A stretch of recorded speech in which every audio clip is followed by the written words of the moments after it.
Hello everybody and welcome to Kels Poultry Academy. Today we have lesson 4 and it's about the brooder. What is a brooder? A brooder is a heated, protected enclosure used to raise baby chicks, ducklings or other young poultry in the first 4 to 6 weeks of life. A brooder simulates the mother hen by providing a controlled, warm environment with access to food, water, and bedding. Usually it provides a temperature of about 35 degrees centigrade. So what are the components and the functions of a brooder? 1. Heat source. For the heat source, you can use a heat lamp, radiant heater, ceramic bulb, or charcoal stoves. As for us, we used the charcoal stoves.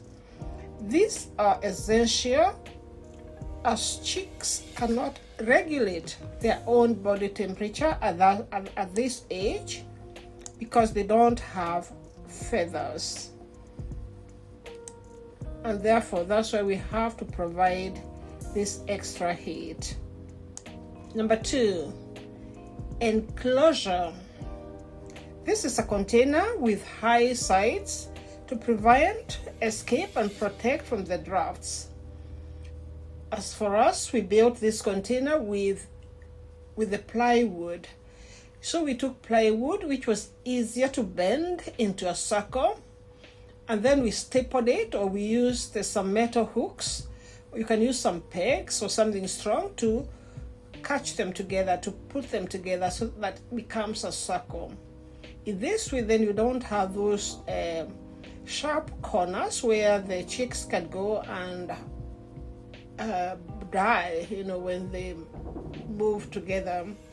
So with this type of shape, you're sure that your chicks are very safe, and it proved to be very safe for us also. So it's very important, the shape of your brooder. The next thing which you need is the bedding. This is number 2, bedding. For us, we use the wood shavings, but you can use straw or rice shavings. This is to keep the environment very dry and very clean. This will help to protect your chicks from disease. The third thing that you're going to need in the brooder are the feeders and the waterers. These are small, accessible, and tip-proof containers that you clean every day to change the water and to change their food. So if we look at what happens when you have a brooder, is that people always ask, what size should a brooder be?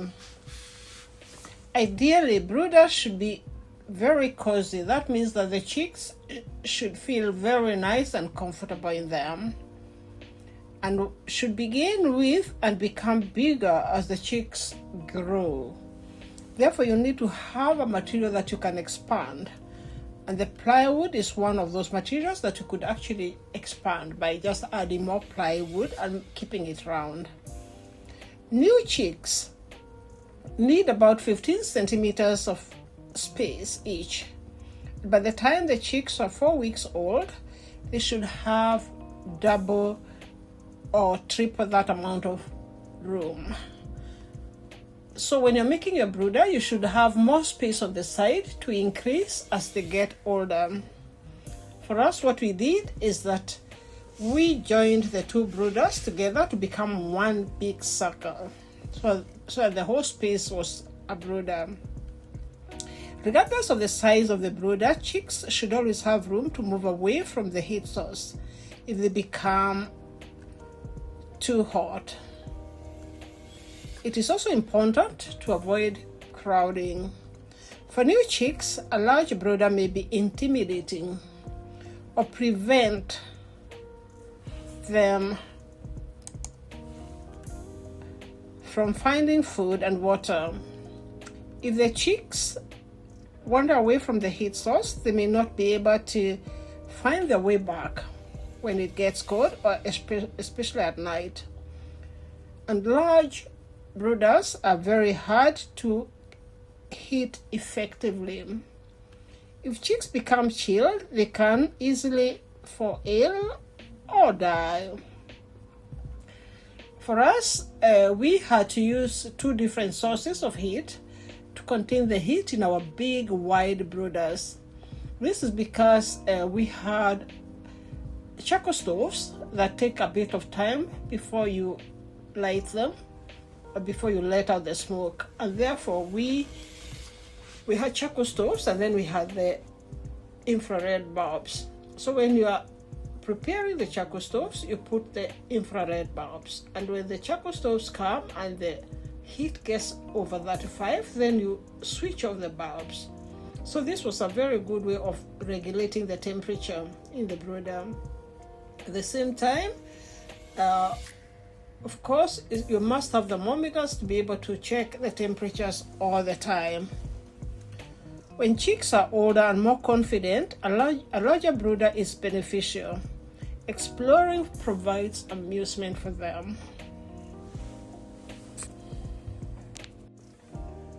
When chicks have plenty of space, it can help to prevent the feather pecking, bullying, and other probable problems that can occur when you have many chicks together. The other thing that you will need to do is to have a source of light. That means you have to use the solar light, or you have to depend on your electricity. For us, we didn't put a solar light, we used our electricity. But like in any other tropical country, we have a lot of problems that the electricity could disappear at night. And that means that your chicks are not going to be able to see the food or the water. And that means that the chicks will also pile on themselves, and you could lose all your chicks within one night. And so what we did is we bought some bulbs that are called smart bulbs. These smart bulbs keep on lighting for another 8 hours, even after the electricity has disappeared. So when there's no power, you have light just as usual. And so we never really noticed when the lights disappeared, or rather when the electricity disappeared, because our bulbs were lighting all the time. So I would recommend everybody to buy this type of bulbs. They're called smart bulbs, and they're sold in any shop in Kenya if you come from Kenya. And this was very, very useful for us, and we actually use them also in the other areas of the house, on the corridors, in areas where you don't want darkness when there's no electricity. You can also use them in your house, but when the electricity disappears, it means that you may not sleep because your light is still on. So it should be in a place that you can screw out when you want to sleep, but they're very good. And so this is really what a brooder looks like. One other thing with the brooder is the tapet. What is it called? You have a little tent-like cloth that we bought, like the tent, that we use on the outside. That's the green cloth that you're seeing. So we use it on the outside to stop the wind from coming in. These are very good, and they're very strong, and you buy them just in a normal shop in Nairobi or in any other places. You can also just use a nylon paper. You can use sacks, anything that stops the wind from coming in. But because our brooder is so big, we had to buy these ones, and we hang them on the windows. And then as the chicks become bigger, you have to fold it upwards. Sorry, you have to fold it from the top. You fold it from the top downwards. You open up so that there's ventilation. So you open from down and you keep on opening and opening downwards until you remove it. That is at 4 weeks, when they have got feathers and you don't need any heat, and you have actually finished your brooding, and they can now live on their own and stay on their own, and they have enough feathers to keep them warm.